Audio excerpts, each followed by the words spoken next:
This one is the wife's response to the AITA for kicking my wife out after she punched my mom in the face. I'm so excited for this. I'm still grieving at the loss of my marriage, but my friend had notified me about my husband's post that had too many specific details that were hard to ignore. To clarify, this is my first time on Reddit. I read my soon-to-be ex-husband's post and wanted to give my side of the story and include details that he didn't provide in his post. For those who hadn't read it, long story short, my husband kicked me out of the house after his mother had physically slapped my stomach in front of him, and I punched her in self-defense. I loved my husband dearly, but this lack of action regarding his mother's behavior was extremely disgusting, to say the least. I tolerated his mom's behavior long enough until I couldn't take it anymore, as he had overlooked his mom's behavior over and over again until finally I had enough. I was still recovering after giving birth to his child when his mom slapped my stomach, and my husband exaggerated when he said it wasn't a hard slap.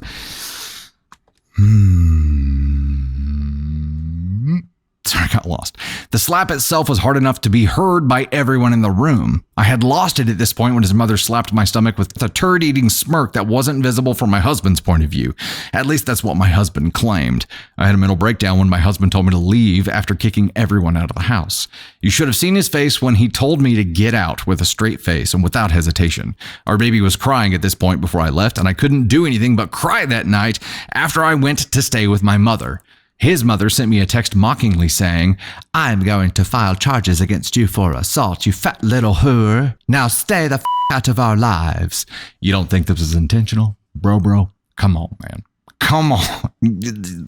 Dumbass. I was livid and decided I did not want to be associated with this family anymore and served my husband divorce papers. And as you can guess, he didn't take it well and tried to get me to reconsider. I told him that he overlooked his mother's behavior one too many times and that I was done with him and his inability to establish boundaries with his mother. I recommended setting boundaries, but he didn't think it was necessary, even after I told him throughout the pregnancy about the nasty names his mother called me when he wasn't around, and he always brushed it off. And even though he did tell his mom to stop, she would continue this behavior after a short pause for a while. Before I left after handing him divorce papers, he begged me for another chance and told me he cut contact with his mother permanently. Bullshit. I told him that he is sorry now that I handed him divorce papers and that he was too late to act now that I had decided I wanted out of the marriage. I told him I loved him so much that he should look at it as a sign that if I didn't, then I would have divorced him long ago, because he didn't stand up for me multiple times, and I let his mother's snarky comments and behavior slide at my mental expense. I told him he needed help with the trauma because I understand that he is dealing with trauma since he already mentioned his abusive stepdad, but he didn't even realize that his mother hadn't gotten him help for his trauma and that he is still being affected in his adulthood. What I can't understand is why she didn't leave if he needed some space instead of being such a heartless bastard and kicking our child out with me. I've been ignoring his texts and calls ever since, and I'm waiting for a divorce hearing. Something I wanted to point out is that his mother has attributed to his niece's weight gain since she lives with my husband's sister to save money. I once again told my husband about his niece's weight gain. It's concerning that she weighs 190 pounds at such a young age, and she was indeed not that weight before. On the day of the incident, I was making the niece's second portion of food, and then my husband's mother came towards me and snatched the plate out of my hands and said, "I'll do it myself. Let me take care of it." And when I tried to take the plate back, his mother said, "I know what to do. You don't know how to properly feed someone as healthy as my grandchild." I was shocked that she thinks that her grandchild's weight was normal for her age. I couldn't take this harassment or abuse any longer, and my breaking point was reached when he kicked me and our child out of the house. Now I need to do what's right for our child because she doesn't need to be in a toxic household where she has to witness the drama going on. My soon-to-be ex-husband wants to do marriage counseling, to which I have refused to do so because I am done. I started to feel slightly guilty with his begging and gaslighting. I just want to be done with him. I blocked him as recommended by my lawyer, but he keeps reaching out through his family, through his other family members and siblings. What should I do to make him go away until the divorce hearing? I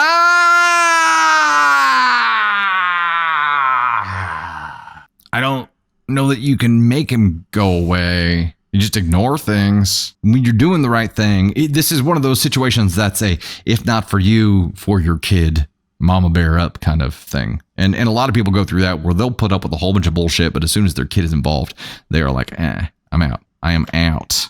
This guy's so far up his mama's ass that he literally cannot see the world around him without looking through her eyes. He's that far up her ass.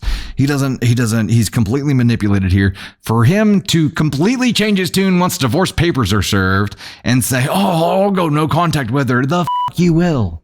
You allowed your mother to destroy your marriage, to destroy your life. You allowed your mother to manipulate you into kicking your wife who had just given birth and your baby out of the house. What makes you think you have the power or ability to cut her off? You've already allowed her to destroy your life. It's a little bit too late here, bro. He needs to. I mean, he needs to start this very long, very painful journey of self-discovery here and breaking the bond that his mom, or the control tether that his mother has over him. Otherwise, he's not going to be a part of his kid's life. And he doesn't realize that yet. Maybe he does. Maybe that's what got him panicking once she handed him divorce papers, because now he's like, oh shit. Now it's on me to be a part of my daughter's life as an independent. There's got to be some kind. I don't know if you can impose some kind of structure about not letting him take your child around toxic grandma without her doing something that warrants some kind of legal off limits structure there. So you still have that to worry about. I mean, I would definitely use the slap as assault on her. So maybe you do need to file against her so that you can use that later on to make sure that your kid isn't around this crazy bee.